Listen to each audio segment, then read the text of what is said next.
gaya lorentz. Nah, gaya magnetik. Ya kan kemarin itu loh gaya magnetik ya. Ada muatan bergerak, ya kan, muatannya kan bergerak. Ini kan bergerak di dalam kawat kan ya. Digerakkan ke kanan maksudnya gitu kan ya. Digerakkan ke kanan gitu kan ya. Gerakkan ke kanan kawatnya itu gitu kan ya. Nah, di dalam medan magnet, maka pasti di situ muncul atau terjadi gaya magnet. Ya, gaya magnetnya kemana Mbak Nabila?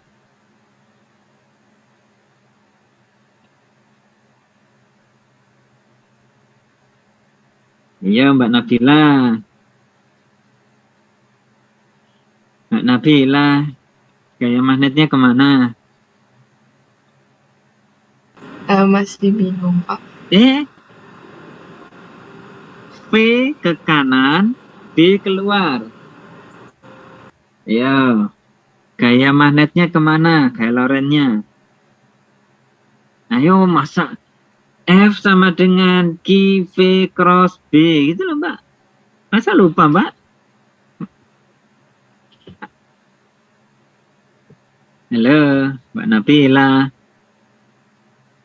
Iya, Pak. Kemana, Mbak? Ayo, Mbak. V cross B, Mbak. V-nya ke kanan, B-nya keluar. Berarti V cross B. Ke arah mana, Mbak? Ke atas atau ke bawah, wes? Sudah saya bantu. Atas. Ke atas atau ke bawah? Atas. Kok ke atas? Keluar. Aturan skrup, Mbak. Skrup itu putar begini, Mbak. Nah, arah muternya berarti kemana, Mbak? Ayo ke Dari bawah. V ke B kan? Dari V ke B. Nah, ke bawah, Mbak. Nah, gitu kan ya. Nah, Pak Les mengatakan kebalikan, reverse, harus opposite. Nah, berarti harus kemana, Mbak? Ke atas.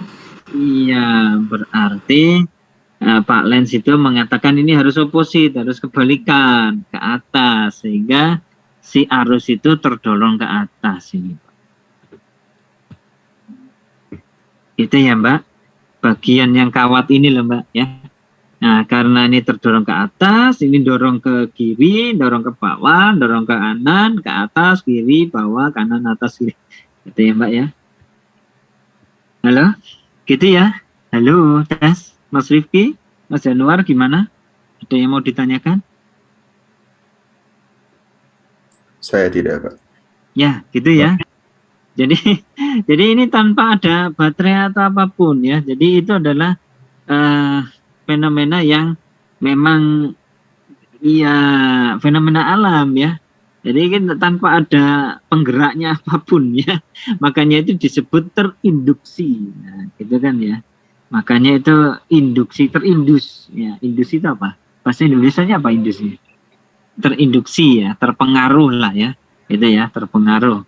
Jadi di sini Pak Lens mengatakan, ini harus ada pendorongnya, ini ada gayanya ini, gitu kan ya. Nah itu kan gaya kan ya, ada gayanya ini gorong ini ke atas ini, nah, gitu kan ya, ke atas, jadi pasti terdorong kan ya.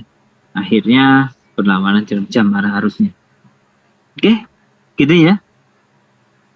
Halo, ada yang mau ditanyakan? Halo. Halo. Halo. Halo, mau gak ada suara nih? Nggak ada ya. Ini sudah KO semua. Induction. Iya, lanjut. Lenz's law states that when an EMF is generated by a change in magnetic flux, according to Faraday's law, the polarity of the induced EMF is such that it produces a current whose magnetic field opposes the change which produces it.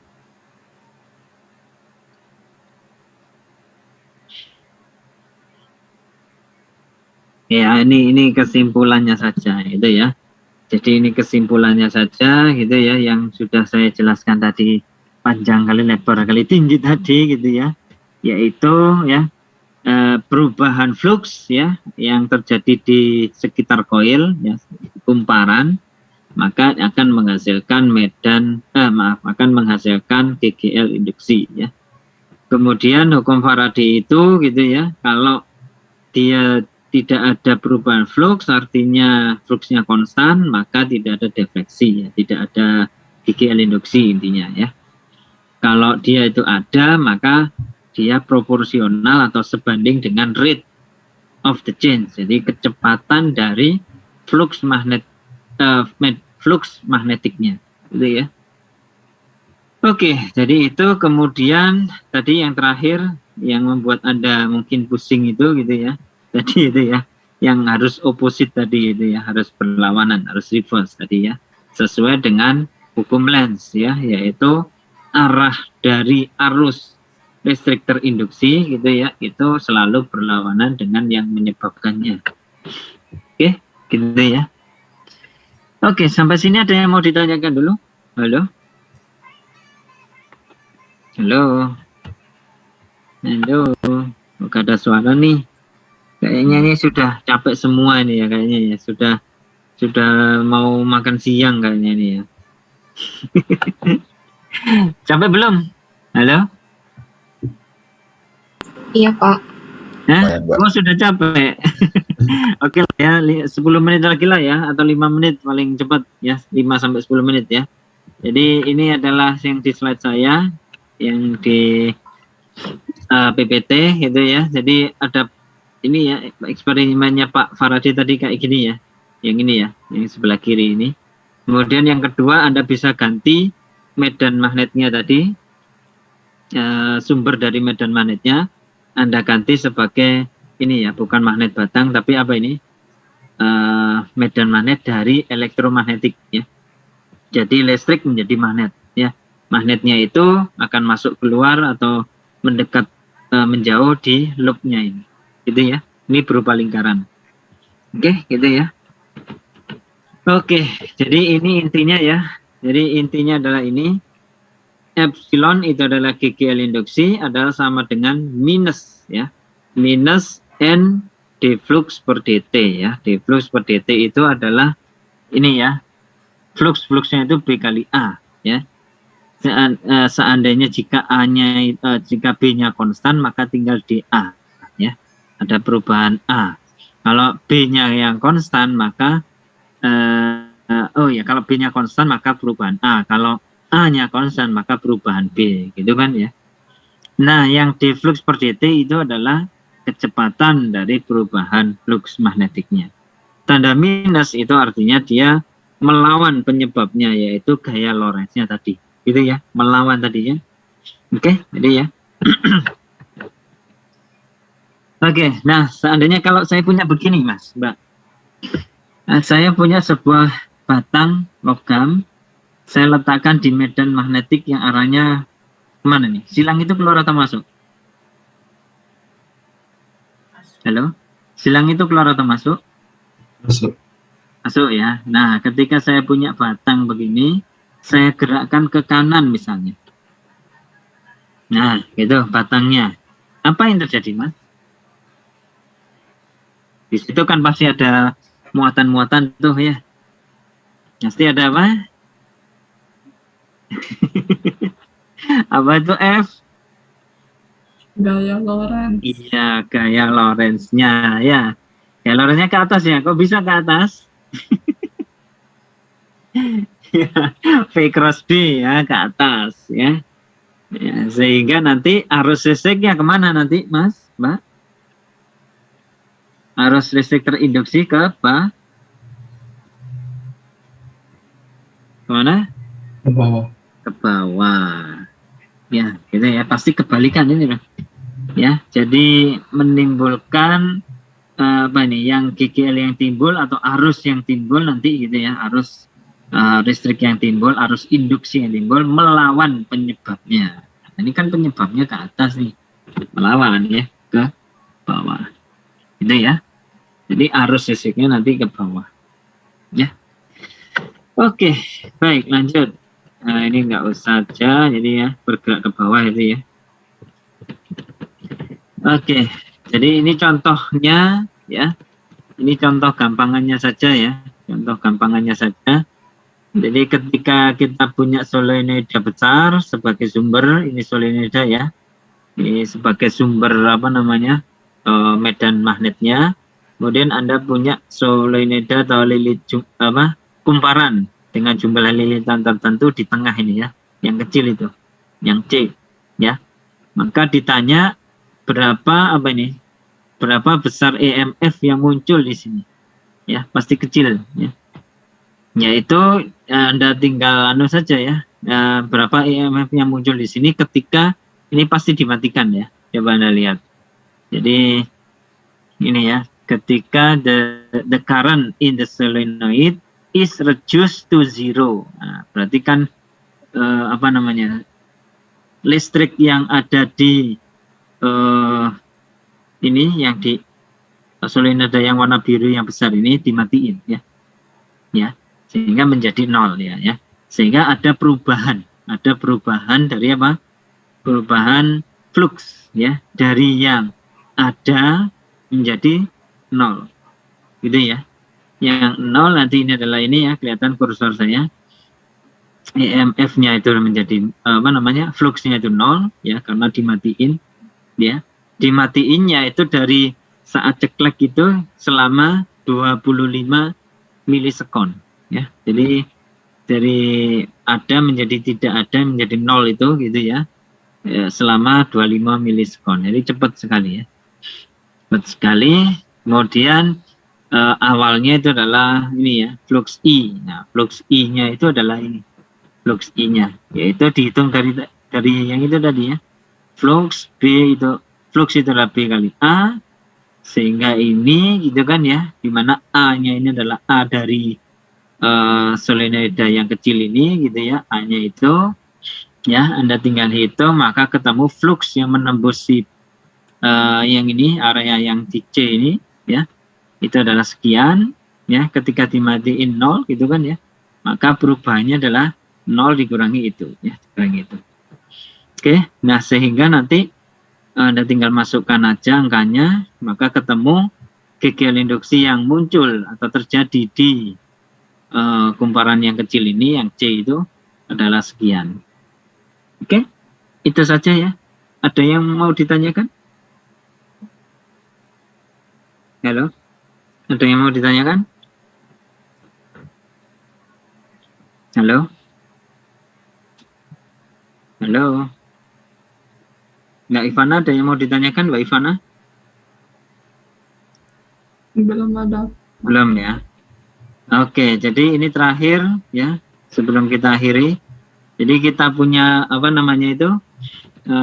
jadi kita punya sebuah loop ya, sebuah kawat A B C D ya. Jadi kita punya sebuah kawat ini gini aja ya. Kita punya sebuah kawat ya.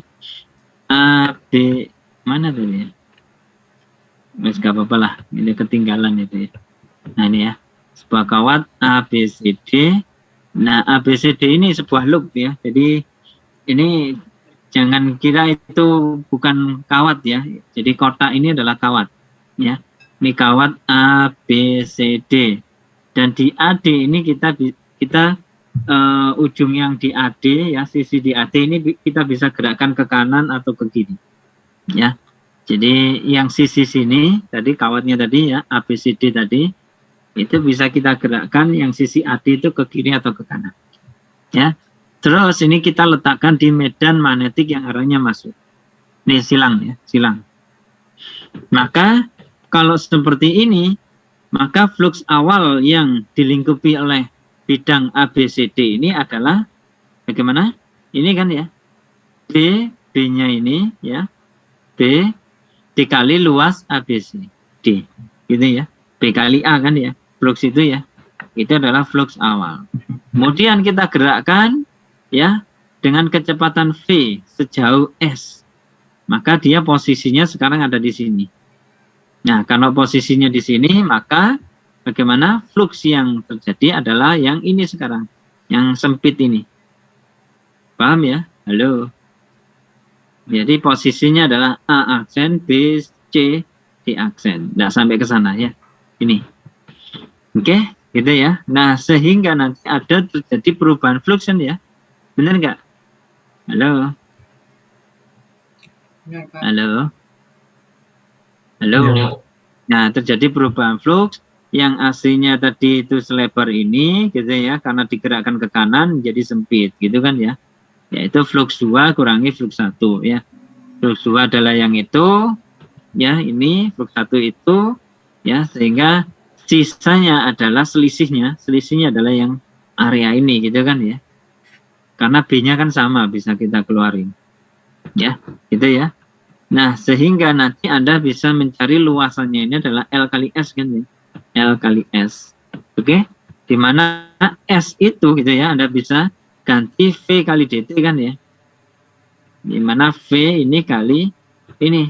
Dia bergerak selama sekian detik, DT detik. Nah, gitu kan ya. Oke? Sehingga kalau DT-nya ini Anda kalikan silang, maka jadinya dia adalah minus BLV. Oke, paham sampai situ ya?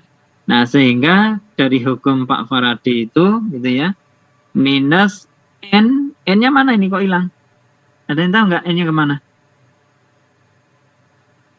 Halo? Mbak Ivana, N-nya kemana? Oh, kurang tahu, Pak. N-nya hilang karena N-nya sama dengan 1, Mbak. Karena ini kan 1 loop. Ya, gitu ya. Ini kan 1 loop ini. Ya kan? Ini kan kawat tadi. Saya bilang ini adalah 1 loop kawat berbentuk kotak. Ya, gitu ya. 1 loop kawat berbentuk kotak, tetapi yang sisi ini, sisi AD ini bisa kita gerakkan ke kanan kiri. Ya. Gitu ya. Paham ya? Jadi ini N-nya 1, maka ini N-nya ganti 1 ya. Jadi 1 kali sekian ya. Di mana yang deflux per DT ini adalah minus ini. Minus BLV. Masih ingat ini ya BLV ya di SMA? Halo? Halo? Masih ingat Mas Ingat, Rifki? Pak. Iya, tapi dulu itu apa ya BLV itu ya? Jadi dulu itu Anda pasti bingung ya antara BLV, BIL, QV cross B, QV, BQV gitu ya. Pasti bingung ya itu ya dulu ya Anda ya. Sekarang Anda tahu ya BQV itu yang bagaimana, BQV ya, BLV, BIL ya. Itu yang zaman SMA ya. Nah, sekarang di universitas Anda sudah paham ya bagaimana ini menjadi BLV, yang kemarin BIL ya, IL cross B ya, gitu ya. Terus QV cross B gitu kan ya. Oke ya, halo. Halo. Halo. Ya. Halo. Gitu ya. Jadi intinya adalah itu, jangan sampai Anda ini ya, bingung ya. Oke, terakhir, benar-benar terakhir, arah arusnya kemana nih kalau seperti ini, Mas, Mbak Ivana atau Mas Rifki dah, atau Mbak Nabila lah, terserah, ayo, atau Mas Januar, terserah.